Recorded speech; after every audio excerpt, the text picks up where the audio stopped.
Hello students, good morning. 7th class की Hindi medium science में आप सभी का स्वागत है। हम 17 चैप्टर करने जा रहे हैं जिसका नाम है वन, हमारी जीवन रेखा, फॉरेस्ट अवर लाइफ लाइन। देखिए बेटा, इस लेसन में हम पढ़ेंगे कि हमारा जीवन किस प्रकार वनों पर निर्भर करता है, वन किस प्रकार हमारे जीवन को प्रभावित करते हैं, और वनों का जो अब ह्रास हो रहा है, वन अपरोपण हो रहा है, वनोन्मूलन हो रहा है, उसका हमारे जीवन पर क्या प्रभाव पड़ रहा है और कितने और गहरे प्रभाव आने वाले समय में पड़ेंगे। ठीक है। आइए, एक शाम बूझो एक वृद्ध व्यक्ति के साथ पार्क में गया। उसने उनका परिचय अपने मित्रों से करवाया। प्रोफेसर अहमद विश्वविद्यालय में कार्यरत एक वैज्ञानिक थे। बच्चे खेलने लगे और प्रोफेसर अहमद एक बेंच पर बैठ गए। वे थके हुए थे क्योंकि उन्होंने शहर के स्वर्ण जयंती समारोह में भागीदारी की थी। थोड़ी देर में बच्चे उनके आसपास आकर बैठ गए। बच्चे समारोह के बारे में जानना चाहते थे। प्रोफेसर अहमद ने बताया कि सांस्कृतिक कार्यक्रम के पश्चात वरिष्ठ नागरिकों ने शहर की बेरोजगारी की समस्या पर चर्चा की थी। शहर के ठीक बाहर स्थित वन्य क्षेत्र की सफाई करके एक कारखाना स्थापित करने की योजना प्रस्तुत की गई थी। इससे शहर की बढ़ती जनसंख्या को नौकरी पाने का एक मौका मिलेगा। बच्चों को बहुत आश्चर्य हुआ जब प्रोफेसर अहमद ने उन्हें बताया कि अनेक लोगों ने इस प्रस्ताव का विरोध किया था। प्रस्ताव का विरोध का कारण बताते हुए प्रोफेसर अहमद ने समझाया, हरे भरे वन हमारे लिए उतने ही महत्वपूर्ण हैं जितना हमारे फेफड़े हैं, इसलिए उन्हें हरे फेफड़े भी कहा जाता है। तो बेटा, यहाँ पर प्रश्न उठता है, हरे फेफड़े क्या होते हैं? हरे फेफड़े क्या होते हैं? वन वन फॉरेस्ट जो होते हैं, जंगल जो होते हैं, उनको हम क्या कहते हैं? हमारी पृथ्वी के हरे फेफड़े कहते हैं। हरे क्योंकि वो हरे होते हैं पेड़ पौधे, ठीक है ना। और फेफड़े क्यों? क्योंकि जो जंगलों के वनों के पेड़ हैं, जंगलों के पेड़ हैं, वो हमारे आसपास की वायु को शुद्ध करते हैं, ठीक है ना। तो फेफड़े क्या करते हैं? वायु को शुद्ध करने का काम करते हैं। उसी प्रकार पेड़ पौधे वायु को शुद्ध करने का काम करते हैं।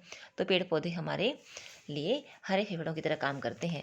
वन जल शोधन तंत्रों के रूप में कार्य करते हैं।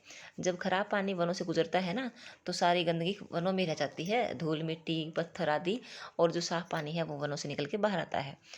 उनकी बातें सुनकर बच्चे भ्रमित हो गए। प्रोफेसर अहमद समझ गए कि बच्चों ने वन नहीं देखा है। बच्चे वन के बारे में और अधिक जानना चाहते थे, अतः उन्होंने प्रोफेसर अहमद के साथ वन में जाने का निश्चय किया। साथ गांव के वन भ्रमण। एक रविवार प्रातः बच्चे चाकू, हैंडलेंस, छड़ी, नोटबुक आदि जैसी कुछ वस्तुएं साथ लेकर प्रोफेसर अहमद के साथ गांव के समीप के वन की ओर निकल पड़े। रास्ते में उन्हें पास के गांव का अपनी उम्र का एक लड़का टीबू मिला, जो अपनी चाची के साथ मवेशियों को वन में चराने ले जा रहा था। उन्होंने पाया कि टीबू बहुत फुर्तीला है, क्योंकि वह मवेशियों के झुंड को एक साथ रखने के लिए आनन फानन में यहाँ वहाँ जा रहा था। बच्चों को देखकर टीबू ने भी उनके साथ चलना शुरू कर दिया, जबकि मवेशियों को लेकर उसकी चाची दूसरी ओर निकल गई। जैसे ही उन लोगों ने वन में प्रवेश किया, टीबू ने अपना हाथ उठाकर सबको शांत रहने के लिए संकेत दिया, क्योंकि शोर से वन में रहने वाले जंतुओं को परेशानी हो सकती थी।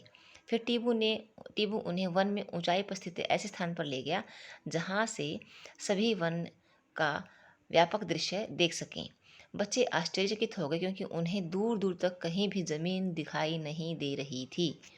देखो, ये दिख रहा है, यहाँ पर वन का एक दृश्य दिख रहा है। देखो, वन ऐसा होता है कि बहुत दूर से देख रहे हैं ना हम इसको, पेड़ तो बहुत सारे हैं, ठीक है ना। और फिर पेड़ जो हैं वो ऐसे लगे जैसे छोटी छोटी घास झाड़ी हैं, क्योंकि बहुत बड़ा क्षेत्र दिखा रखा है ना बेटा, तो कहीं पर भी ज़मीन नहीं होती। मतलब ज़मीन बहुत थोड़ी दिखती है, इतने सारे पेड़ पौधे होते हैं जंगलों में, वनों में, ठीक है। यद्यपि क्या बता रहा उन्होंने, जमीन दिखाई नहीं दे रही थी। विभिन्न वृक्षों के शिखरों ने भूमि के ऊपर हरा आवरण बना लिया था और भूमि को पौधों ने ढक लिया था। यद्यपि आवरण